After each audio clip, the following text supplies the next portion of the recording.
ట్రిప్‌కి వెళ్ళినప్పుడు సరిగ్గా నీళ్ళు పోయలేదు కాబట్టి నా గులాబీ మొక్క ఎండిపోయింది. అండ్ అలాగే ఒక అలోవెరా అండ్ ఇండోర్ ప్లాంట్ కూడా తీసుకొచ్చాను. సో, అది కూడా నా హెల్త్ బాలేక మర్చిపోయాను, ఎండిపోయింది.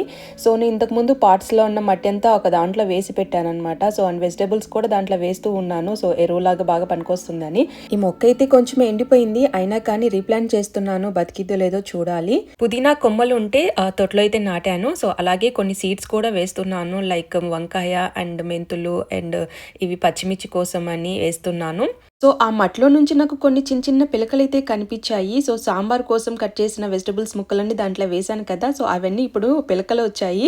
కలిసొచ్చే కాలానికి నడిచొచ్చే మొక్కలు అన్నట్లుగా. సో, మట్టిలోనే నాకు 2, 3 మొక్కలైతే దొరికాయి. మంచిగా మొలకలొచ్చాయి కదా! ఇంకా పడేయడం ఎందుకని చెప్పేసి పాట్లు మట్టేసైతే అవి కూడా పెడుతున్నాను. ఒకటేమో ఉల్లిపాయ, ఇంకొకటేమో ముల్లంగి చెట్టు. వీళ్ళకైతే మంచి టాస్క్ అయితే వచ్చింది. రోజు చెట్లకు నీళ్లు పోయటము. సో, ఇంకా కొన్ని మొక్కలైతే తీసుకురావాలి. అండ్ కరివేపాకు ముల్లలు కూడా నాటాను.